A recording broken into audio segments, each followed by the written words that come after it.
Tunawasalimu katika jina la Yesu Kristo aliye Bwana na Mwokozi wetu.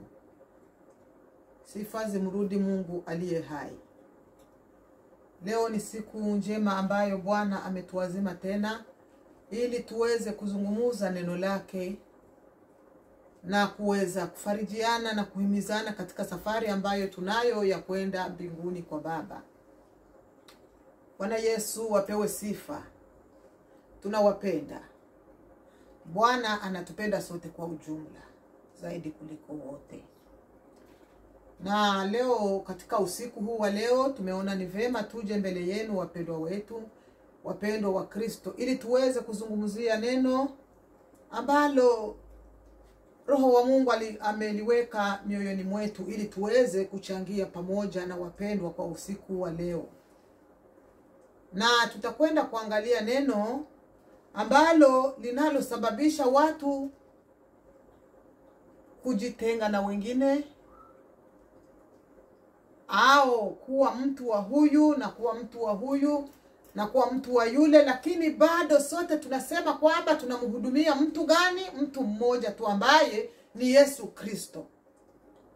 Naweza kusema nje Yesu ni mtu, ndio neno la Mungu linazungumza wazi. Amen. Yesu Kristo ni mwana wa Mungu ambaye alivaa mwili ili kwamba awe kama mwanadamu ili apate kutukaribisha enzini mwake au katika ufalme wa Mungu. Na tutakwenda kuangalia namna mambo ya kujigawa ilivyotokea tangu zamani mpaka sasa. Watu huwa wanajigawa katika hali ya kuabudu, wanaabudu tofauti, wana majina tofauti ya madini au madhehebu, lakini wote wanasema kwamba wanamhudumia Mungu mmoja, wanamhudumia Yesu Kristo. Lakini unapochunguza vema uone namna matengano yamewajaa, marumbano yamewajaa, kutokunia mamoja, kushiriki kwa ushirika umoja, kutokukaa pamoja kwa umoja kama walivyo wanafunzi wa Yesu walivyofanya. Hii inakupatia sasa kama vile inaleta changamoto katika vichwa vya wengi na katika mawazo ya wengi, na wengi hukinai sana neno ambalo linaitwa madhehebu au mikusanyiko ya wapendwa. Tunapoangalia umoja hamna, hapo unakutana sasa watu wamoja wanaanza kuchanganikiwa bila kusaidiwa na Roho Mtakatifu. Ni hapa wengine wanaanza kukinai mambo ya kukusanyika pamoja au kukutanana pamoja. Lakini sio vibaya kukusanyika pamoja, maana neno la Mungu linaruhusu. Acha basi tuangalie mara moja neno la Mungu katika kitabu cha Wakorinto wa kwanza. Tuangalie neno la Mungu ili niweze kuongoza zaidi. Tutasoma neno la Mungu katika kitabu cha Wakorinto wa kwanza sura 1 mstari wa 12 mpaka 13. Amen. Wakorinto wa kwanza sura 1 mstari wa 12 mpaka mstari wa 13. Tuangalie neno linasema hivi: Basi maana yangu ni hii, ya kwamba kila mtu wa kwenu husema, mimi ni wa Paulo, na mimi ni wa Apolo, na mimi ni wa Kefa, na mimi ni wa Kristo. 13 samahani. Je, Kristo amegawanyika? Je, Paulo alisulibiwa kwa ajili yenu? Au je, mlibatizwa kwa jina la Paulo? Amen. Sifa zimrudi Bwana wa majeshi.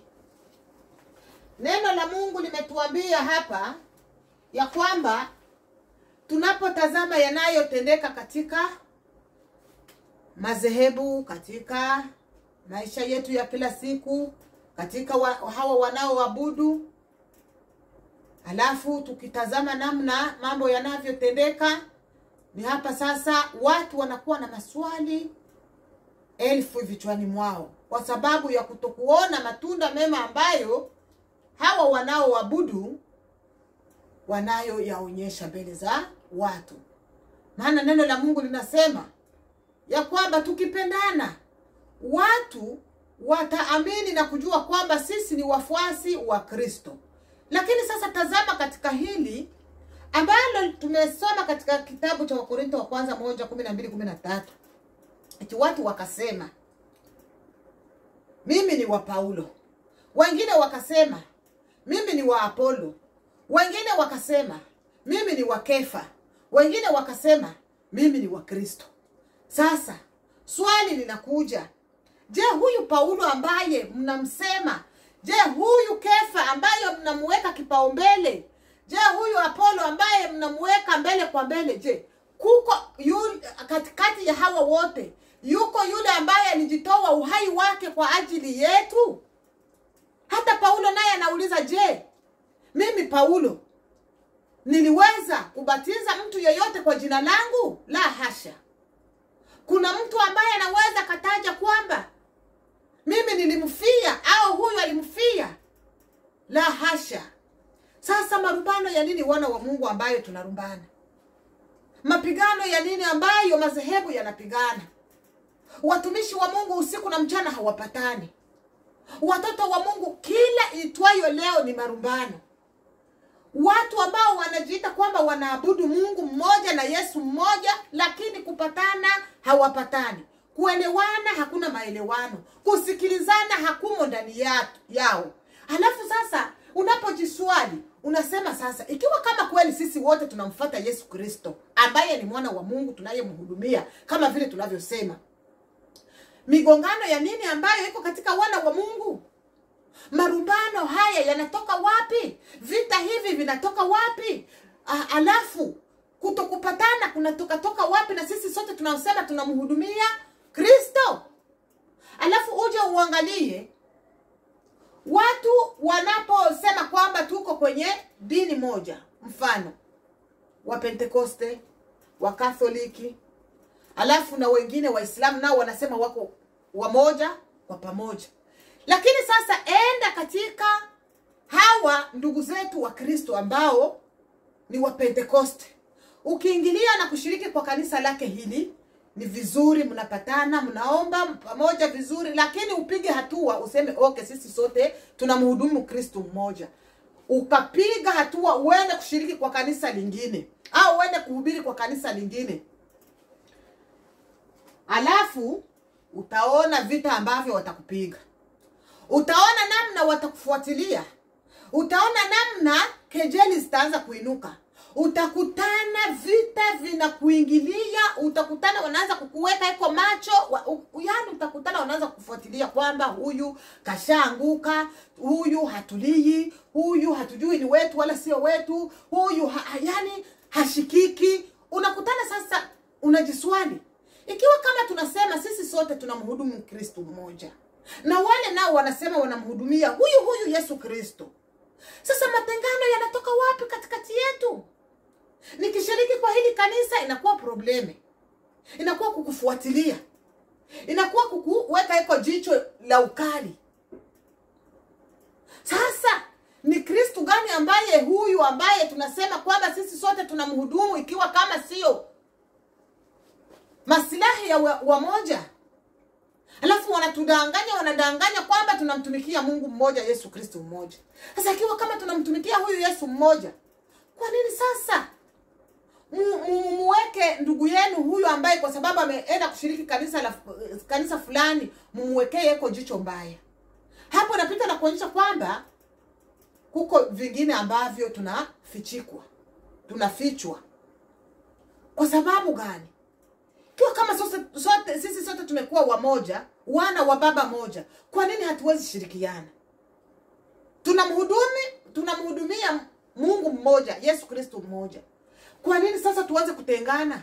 Kwamba usifike kwa lile kanisa la fulani, usiingie kwa lile kanisa la fulani, hamruhusiwi kuingia wala kushiriki kwa kanisa fulani. Hapo unaanza kuweka sasa ma question mark.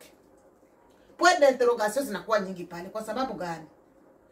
Kuamini kunakuwa kugumu kwa sababu, na kunakuwa kuzito kwa sababu, ikiwa kama unaweza kuwekewa mipaka kwamba ukienda kule tunakusimamisha kanisani, ikiwa kama unaenda kushiriki kwa kanisa la fulani, leo kumekuwa makanisa ya wakina fulani, usipokuja kama ni wiki 2 hawakufuati kama vile kwa upendo, kwa sababu kama vile watu wanaoonyesha upendo kwamba ndugu yetu fulani hajaonekana wiki 2 hizi, je anaumwa au amepatwa na shida? Hawakufuati kwa hilo. Wamoja hawakufuati kwa hiyo roho ya upendo, wanakufuata waone, wajue ni wapi ambapo unaanza kushiriki ili wakuchukulie vikwazo.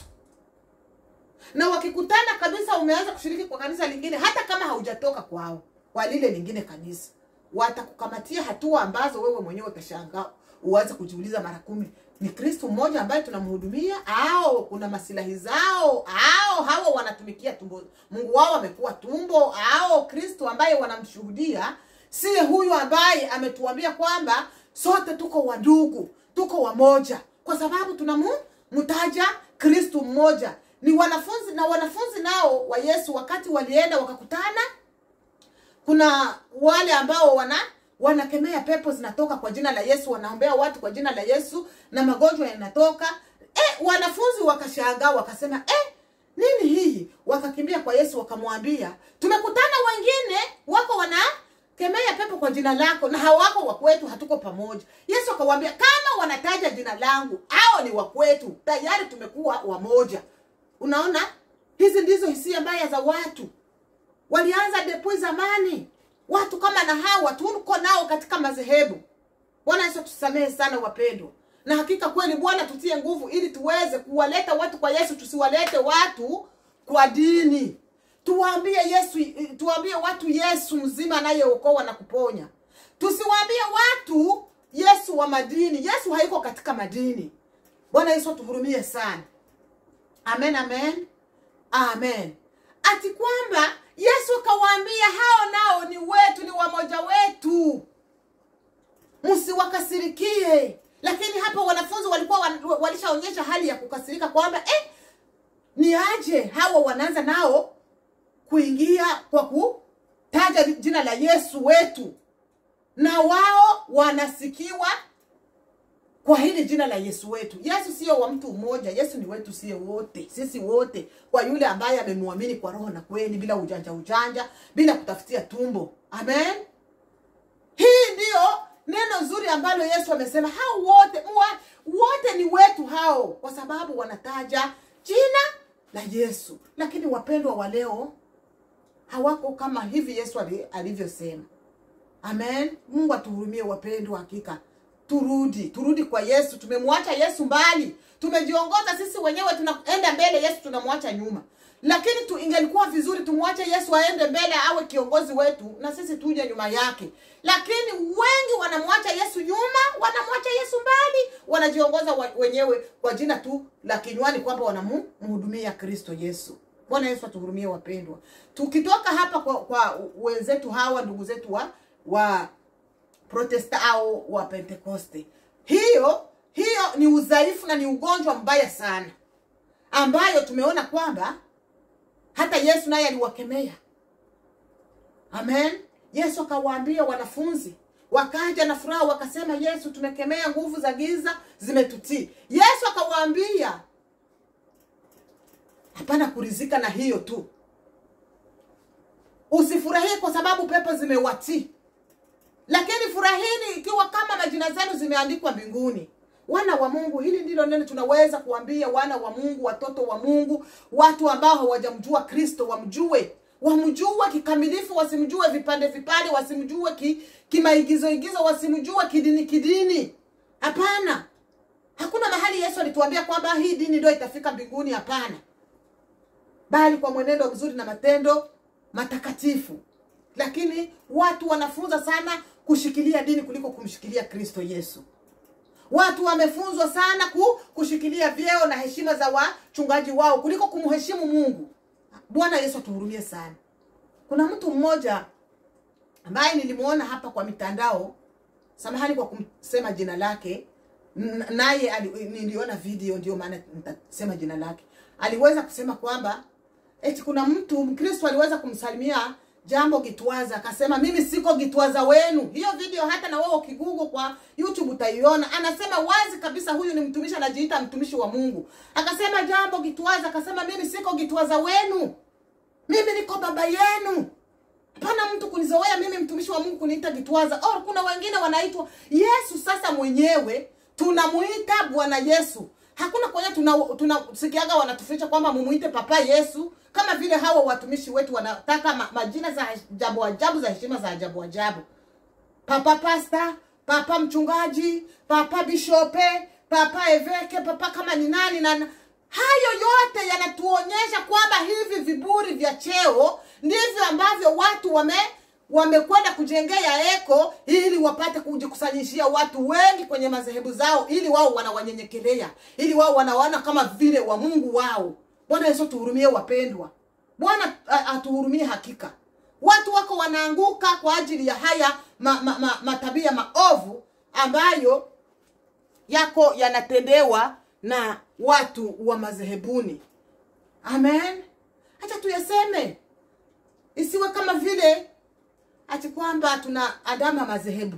Hapana. Acha tuyaseme ili watu wapone. Ili watu tupone, tuokoke. Kwenda kulelewa kwa kanisa fulani hakuwa dhambi na hakuna makosa, lakini usiwe shabiki wa lile dini. Bwana Yesu tuhurumie wapendwa. Angalia hapa. Kama huyu mtu ambaye anajulikana kama mtumishi, anajiita mtumishi wa Mungu, anaambia watu kwamba wasimuite kwa jina lake. Na Biblia mara moja inatuambia ya kwamba msiwaite watu baba, msiwaite watu marabi.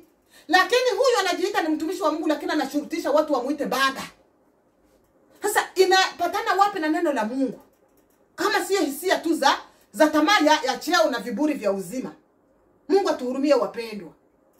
Alafu Yesu anakataa tusiwaite watu marabi, lakini kwa leo watu wanatamani kuitwa marabi, mabwana, mababa na majina kaza wa kaza ya heshima za ajabu ajabu. Ila uangalie hakuna mahali wanatufundisha kwamba msimuite Mungu jina lake Mungu. Mumuite Papa Mungu. Tunamuita Mungu ni jina la Mungu na hatuyakosea hapo. Anasema tuje mbele zake kwa kutetemeka. Amen.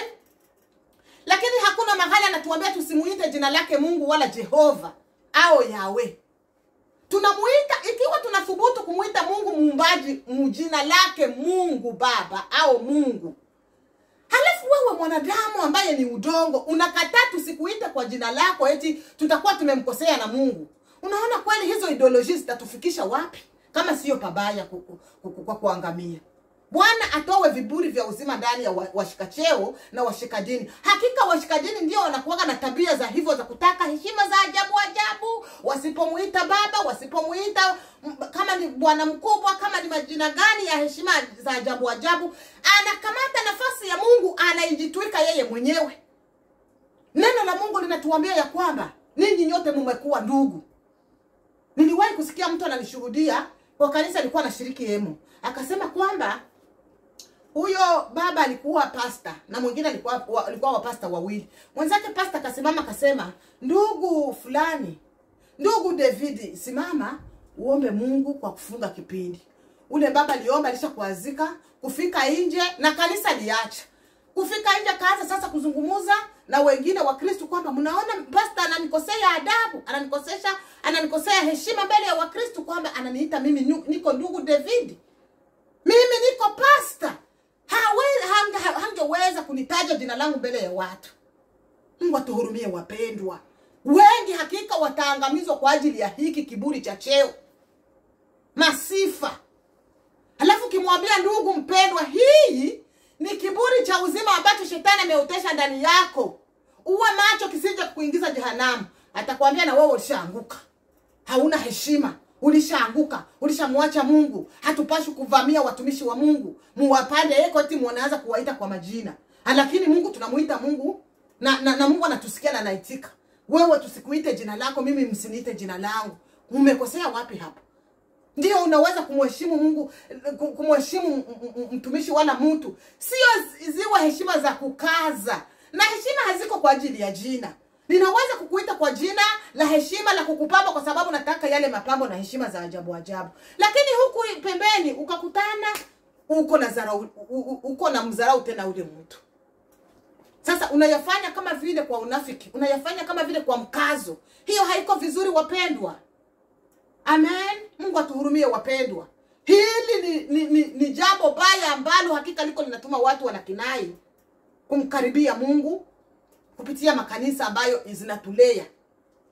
Lakini wewe mtumishi wa Mungu, kama uko na karakta hiyo, kama uko na tabia hiyo, ningekusihi uache kwa jina la Yesu. Maana haiko tabia ya watoto wa Mungu hiyo unayoifanya. Hapana. Wanaoongozwa na Roho wa Mungu hawako hivyo. Waendao mbinguni hawana viburi vya namna hiyo. Hawataki heshima za ajabu ajabu. Alafu mmoja akasema kwamba ati Wafaransa hawana heshima. Wakitaka kusema Mungu wanasema toi Seigneur, toi Dieu. Alafu wakitaka kusema mtu mkubwa wanatumia vous. Hawatumii toi, wanatumia vous. Alafu kwa Mungu wanamtumia toi, lakini kwa mtu wa kawaida wanamtumia vous kama ni mtu mkubwa. Amen. Alafu wengine, nilikuwa katika nchi ya Malawi, ukitaka kumwambia mtu mkubwa usimwambie iwe, umwambie inu. Amen. Hayo yote sio vibaya, lakini uangalie je vinatoka moyoni au kwa kukazwa. Mungu atuhurumie sana. Tuangalie katika hawa wa Branham. Wa Branham wanaamini ya kwamba yeyote nao wanatengana kivyao. Tumeshaangalia kwa wa Pentecost. Angalia wa Branham. Wa Branham nao wanatengana kivyao. Kuko hawa wanaenda kwa huyu, wengine wanaenda kwa huyu. Kivipi? Wanasema huyu ambaye hayuko Branham hataenda kwa Mungu wala hatamuona Mungu wala hataenda paradiso. Unaona hizi believers ambazo watu wako wanaamini imani za ajabu ajabu za hatari za kigiza. Paka shetani anawacheka. Paka shetani anawacheka wamoja. Bwana tuhurumie sana. Wa Branham nao wakajitenga vikundi viwili. Kuna wale ambao wanaamini kwamba wewe ukioa wake wengi hakuna shida, bora tu unamfuata Branham utaelekea mbinguni. Na lingine grupe la wa Branham wanasema hawa walishaanguka, hawa wenyewe wanakubali kuoa wanawake wengi, hawa wenyewe wanaoa mwanamke mmoja na wanaamini Branham hao watamuona Mungu, wataenda paradiso. Hiyo ni imani inajengewa hivyo na dini hilo ni moja, na wote wanasema wanamhudumu Mungu mmoja, lakini wanatengana. Ukimuuliza kwa Branham gani, anakuambia niko kwa wa Branham wale ambao wanaruhusu kuoa wanawake wengi. Maana kuna wakati moja huyo baba alileta kama ni mafunuo ya wa Branham, akakuja huko nyumbani akasema kwamba nilisikia hivyo, mtu alisema alikuwa anashiriki na wao na wandugu zao. Alafu akasema huyo baba italimpata ufunuo, akasema kuko mstari ambayo unasema Bible kwamba binti yako akikawia kuolewa umuozeshe. Sasa kwa Kifaransa inasema umuowe, umumarie, yani umuowe. Sasa mwele kutafsiri, Biblia zingine zinasema umuozeshe, yani umuoweshe. Mkifaransa inasema umuowe. Maana utafsiri katika Biblia hizi ambazo tunazosoma ziko tofauti. Kuna Biblia utasoma hivi, ukienda kupekua kwa ingine Biblia unakutana yanapishana matafsiri yale maandiko. Bwana tuhurumie sana. Huyo baba alipoona hiyo neno akapita nasema kwamba kumbe mtu anaweza kuoa binti yake, na akaanza kufundisha watu vile mwa Branham na wamoja waliyafanya. Lakini anakuambia mimi siko kwa Branham wa hivyo, niko kwa Branham wa hivi. Lakini mnashiriki nani, mnatumikia nani? Wanakuambia wote wanamhudumia Mungu mmoja. La sivyo. La hasha kabisa, sio Mungu mmoja huyo mnamtumikia. Ni Mungu wa tumbo zenu. Ni Mungu wa hisia zenu. Sio Mungu tuliye muamini wa aliyeumba mbingu na nchi. Hapana. Hii ndiyo confusion yenyewe kwa watu wengi. Confusion nyingi kubwa ambayo imewaingilia watu wa madini. Ndiyo maana Yesu hakuacha nasema hili dini ndio nimewaachia mtakuwa mnashiriki ndani. Hapana, maana aliona tabia mbaya zote zinaelekea kwa madhehebu. Ndiyo maana akasema roho yako ndiyo roho yako ndiyo hekalu la Roho wa Mungu. Ulitunze hili ili kwamba mwili wako usiuchafue, maana ndimo Roho wa Mungu anakaa. Basi Neno la Mungu tena linatushauri kwamba tusikose kukusanyika na wapendwa, tusikose kukusanyika pamoja. Ile kukusanyika pamoja sasa ndio unaenda sasa kwa lile kanisa au tabernakle au fasi nyingine, unaenda kushiriki na wapendwa wengine, sio vibaya. Hapana. Lakini vibaya ni ile kuwa shabiki wa lile dini. Mimi niko kwa kikundi hiki cha Paulo, mimi niko kwa kikundi hiki cha Kefa, mimi niko kwa kikundi hiki cha Paulo, mimi niko kwa kikundi hiki cha Kristo. Sasa hapo ndipo migawanyiko inaingia kwenye madhehebu, na unakutana watu wako vurugeni, hawamwabudu Mungu lakini wanaabudu watu, wanaabudu mapasta, wanaabudu wachungaji, wanaabudu wenye vyeo, wanaabudu kama ni urembo wao, wanaabudu vitu ambavyo haviko hata na raporo kwa Mungu.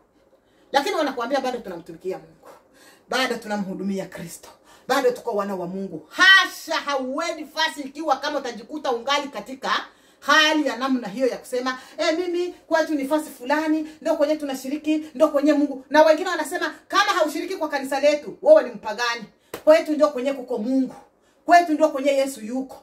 Alafu neno linatuambia, wakiwaambia kwamba mwendeni huko ndiko Yesu aliko, msisadiki. Bwana Yesu tuhurumie sana.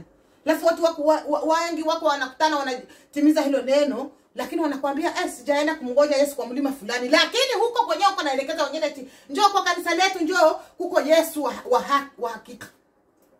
Unafananishwa na hili neno ambalo linasema mnapoambiwa kwamba Yesu yuko mlima fulani wala fasi fulani, usisadiki, usiende. Bwana Yesu tuhurumie sana. Yesu tunaye maishani mwetu. Huko kusanyika na wapendwa ni kuzuri, lakini usiwe shabiki wa dini. Mungu atuhurumie sana. Tuangalie sasa hawa wengine ambao ni Waislamu. Waislamu nao wanasema kwamba wana Allah wao, Allah mmoja, na Mungu wanamkubali. Hawakubali Yesu lakini wanakubali Mungu na Allah wao na Muhammad wao. Lakini sasa uangalie hasa hawa Waislamu ambao wanasema wao wako sawa, hawako kama vile wa Kristo wanafanya mambo ya upuuzi. Lakini katikati ya hawa Waislamu nao wana vikundi viwili, wana matengano haya ambayo yako katika haya mengine madhehebu.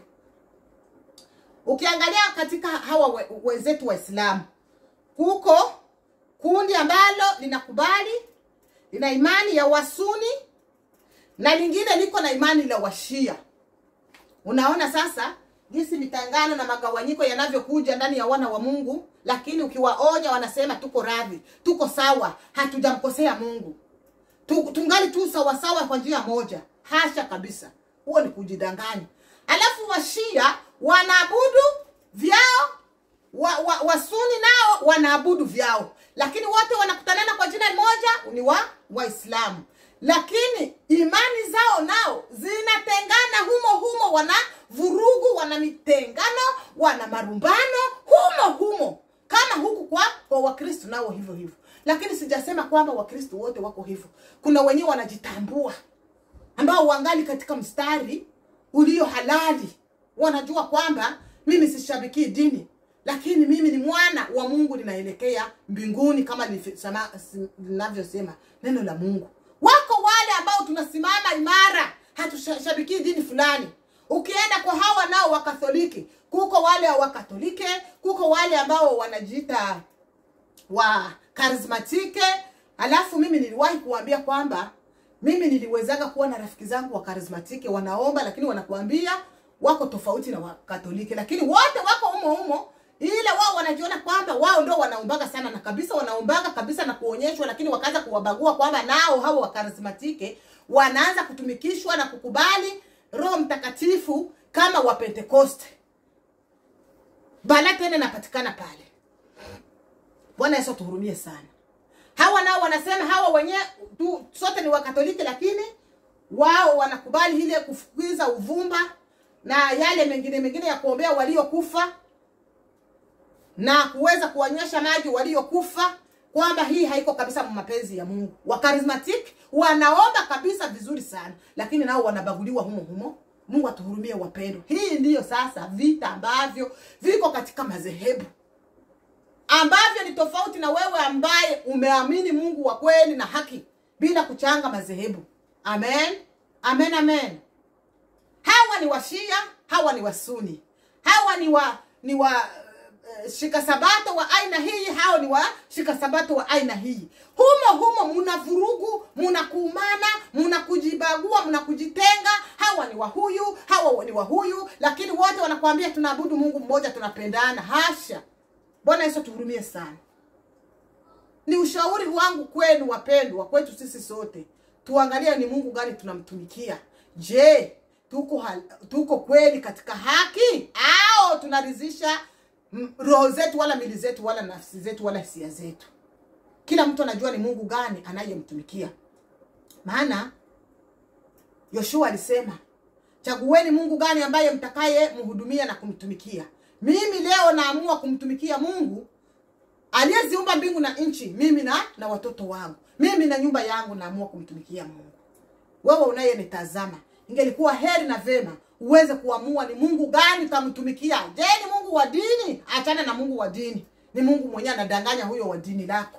Mungu aliyeziumba mbingu na nchi, ambaye alisema hata kama yeye Mungu ana uweza wa mambo yote, lakini akasema na tumuumbe mtu kwa mfano wetu. Mungu hahitaji kusaidiwa, lakini na umungu wake akasema na tumuumbe mtu kwa mfano wetu. Hakusema kwamba na nimuumbe mtu kwa mfano wangu, na tumuumbe mtu kwa mfano wetu. Utatu katika moja. 3 in 1. Na tumuumbe mtu kwa mfano wetu. Lakini sasa wana wa Mungu wanataka kujibebea na kujitwalia utukufu wa Mungu. Huku Mungu yeye ameonyesha kwamba mtu anapaswa kujihambo, anapaswa kujinyenyekeza. Ikiwa kama Mungu anaweza mambo yote, lakini anasema na tumuumbe kwa wingi, sio kwa umoja, kwa moja. Hakusema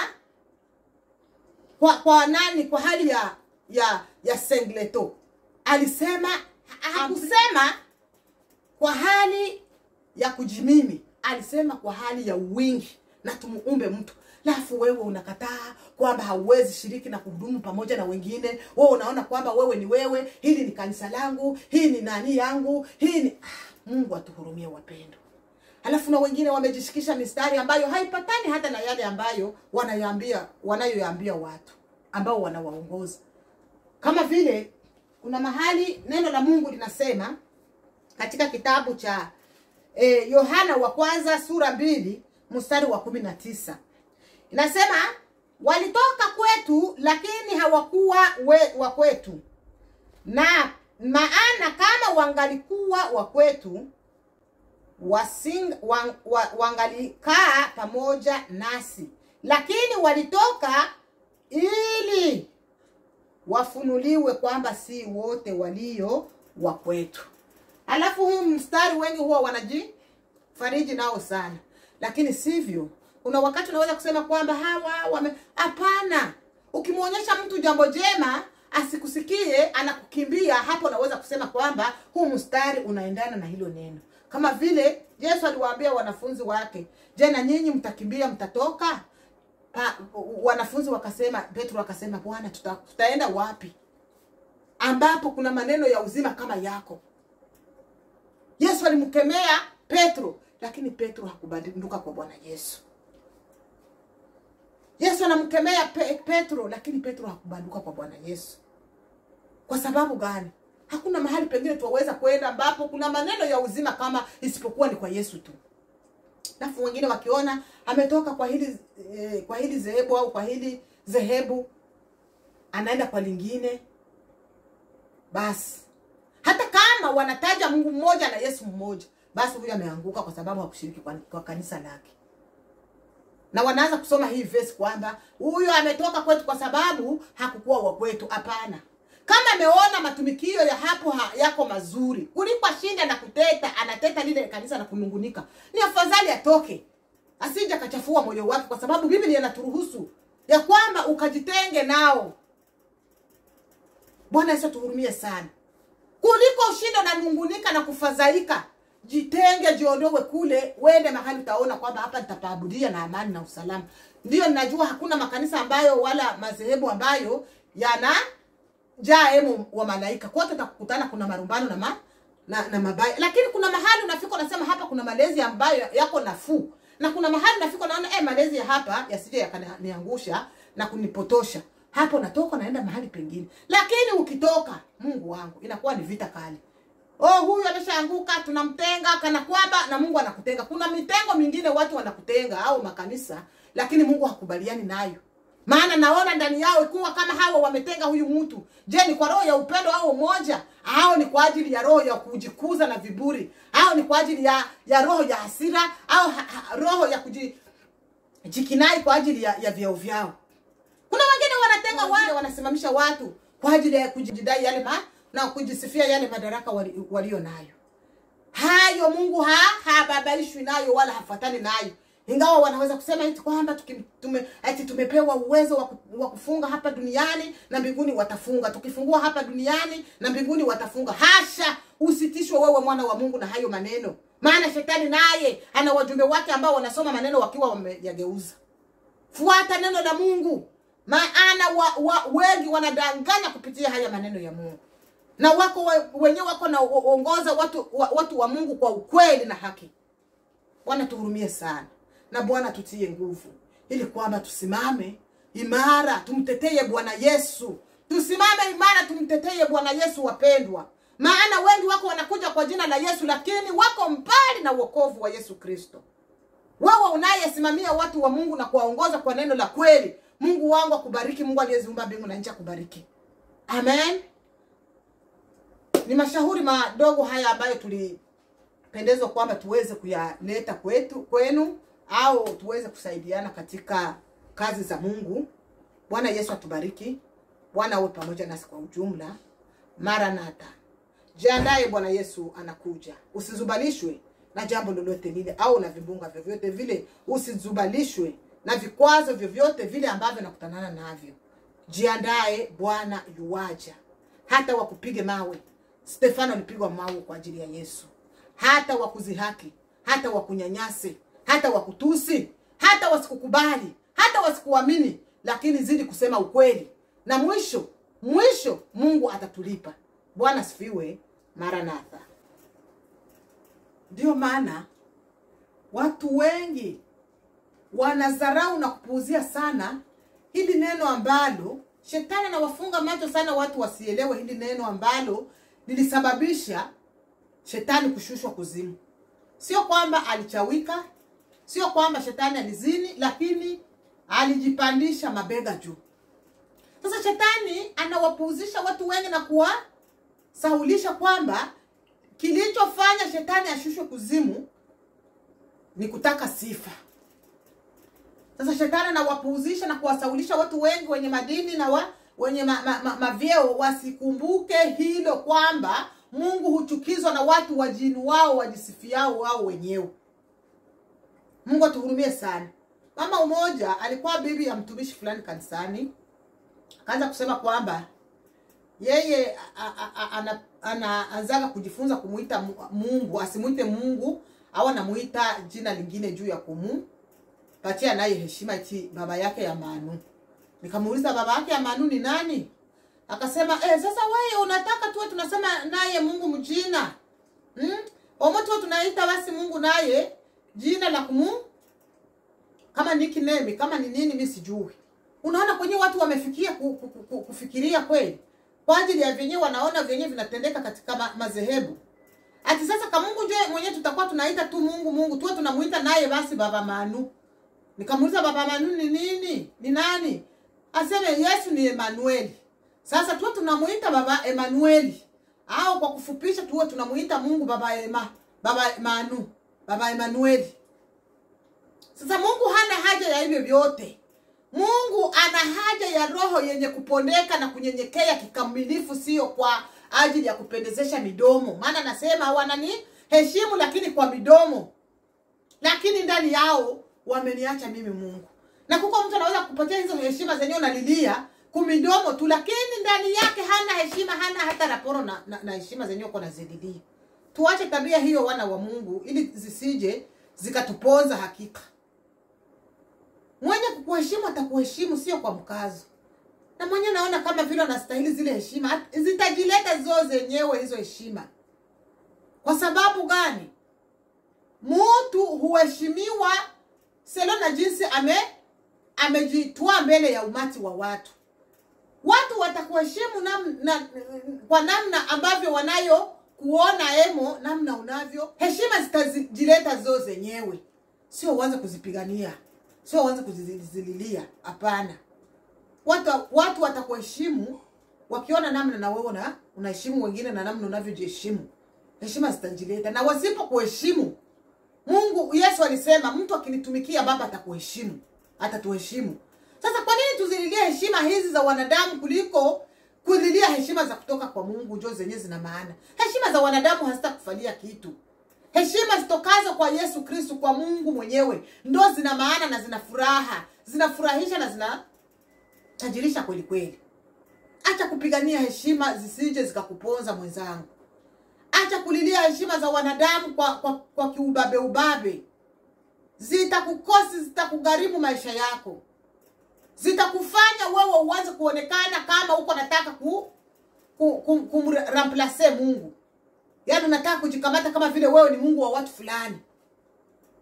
Na mkutana mwanaume, yaani anakuwa kichwa ngumu, kichwa kikubwa. Yaani aonekane kama Mungu mbele ya mwanamke.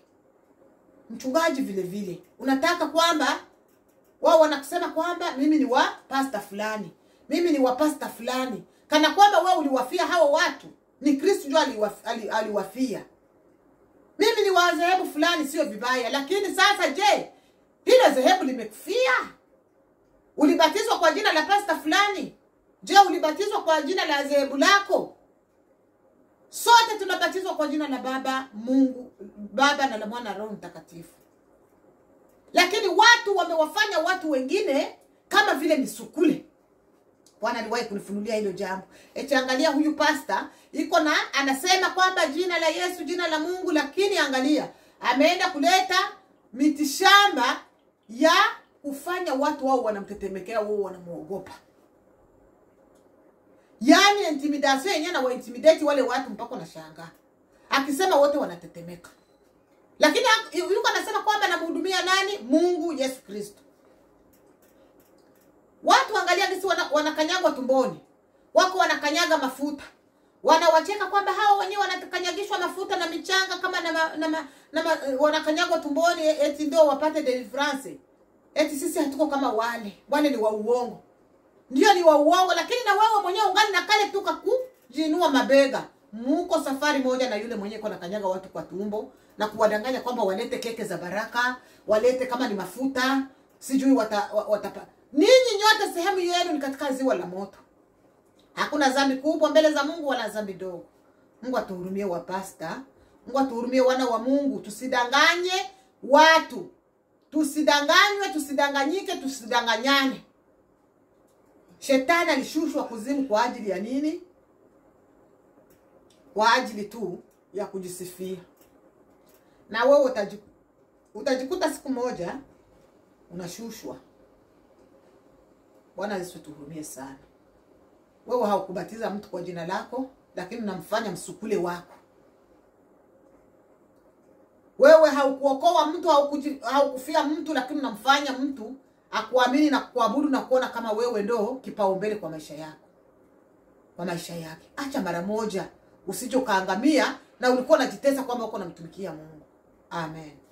Ndio maana watu wengi wako wanasema, wanathubutu kusema kwamba huyu anafungua kanisa ni business yake. Kwa sababu gani? Makanisa ni mengi, madhehebu ni mengi, lakini wanaookoka ni wachache. Ni kwa sababu gani?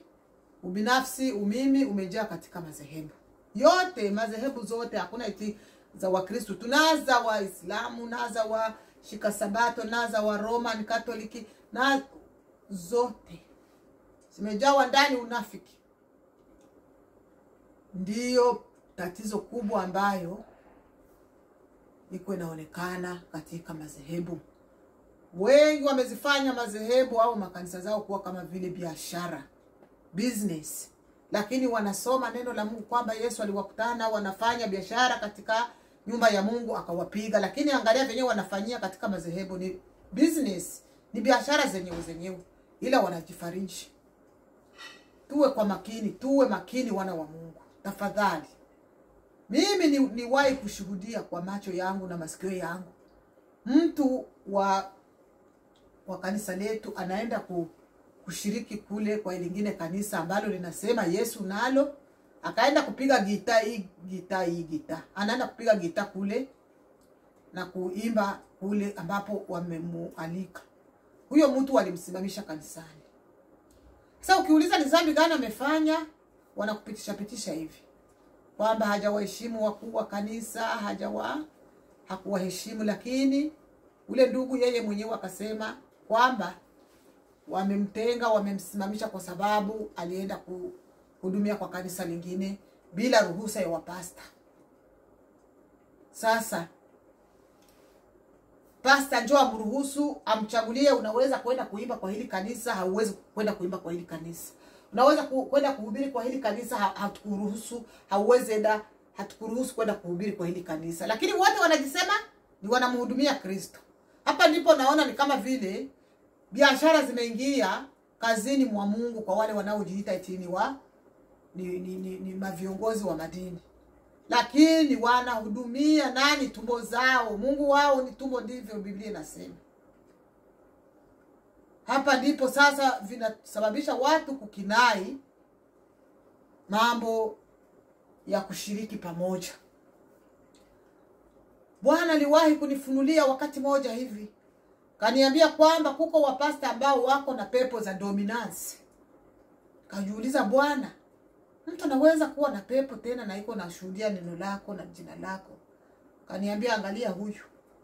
Watu wanaingia wanatetemeka. Bwana kaniambia kwa hiki kipindi, unaona huyu kama wanamtetemekea ndio ni mkubwa wa hilo kanisa, lakini ameenda kwa washirikina kaleta pepo la kudomine wa Kristo, la kudomine watu wengine. Asiposema, asipokubaliana na venyewe wamepanga, hakuna amani pale na hakuna venyewe vinaweza tendeka. Yeye akisema neno inapaswa kuwa hivi. Hata kama wazee walikuwa walishasema maneno kwamba wamepangilia hivi, wanasema tumsubiri bwana mkubwa aje amalizie.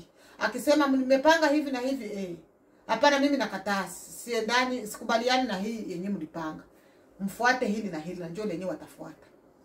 Bwana kaniambia hatumii nguvu ambazo nimempatia za kutawala, wala mamlaka ambayo Biblia inasema kwamba Mungu alitupatia uwezo na mamlaka ya kumiliki na kukemea nguvu za giza na kutoa pepo kwa jina lake.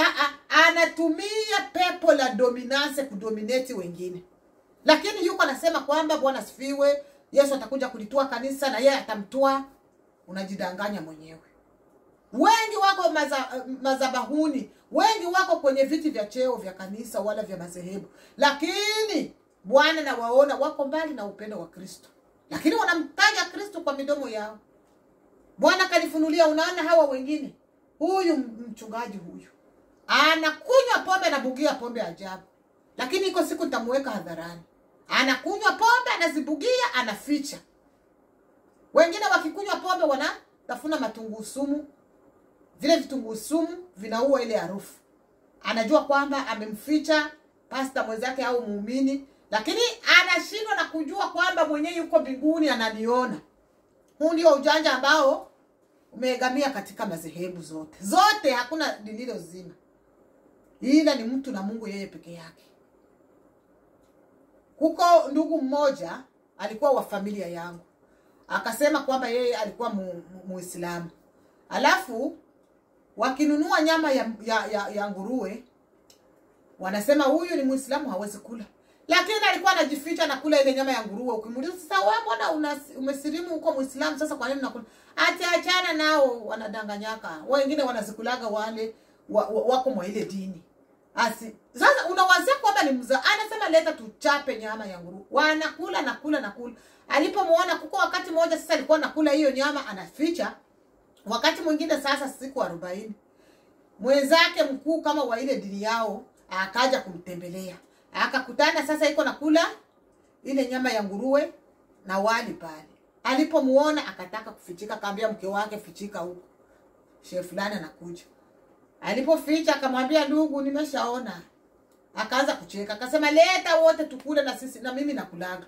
Kumbe na wewe nakulaga. Achana nayo, hiyo nyama ni tamu. Akaweka pale mezani, wote wakashiriki wakakula ile nyama ya nguruwe na ubwabu. Sasa unasema huyu anajitesa kwa nini?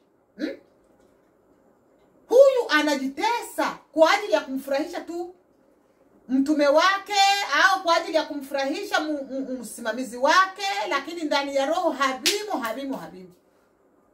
Mnapatana kwamba tusifanye hivi, lakini yeye anaifanya. Alafu anakuja kupretend kwamba na mimi sifanyage hivyo. Mwenzake akasema sasa wakati aliondoka akamshindikiza akasema si mnaona sasa kumbe na wengine wanazikulaga. Si unaona? Nilikuwa nawazia huyu hawezi ikula. Nilikuwa nawazia mimi peke yangu naikulaga, kumbe sasa ona na yeye akaikula. Sichafui dini la mtu, lakini niko nasema vyenye tuliviishi na kuviona kwa ajili ya madhehebu haya. Usiwe shabiki wa dhehebu, mwana wa Mungu. Muamini Mungu kwa roho na kweli. Amini Bwana Yesu kwa roho na kweli.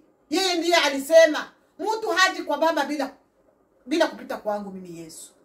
Eti mimi ndiye njia ya kweli na uzima. Mtu akiniamini na anifuate, hakuna mtu anaruhusiwa kwenda kwa Baba Mungu bila kupitia kwa njia ya Yesu Kristo. Acha kudanganywa na hayo madhehebu. Bwana tusaidie sana.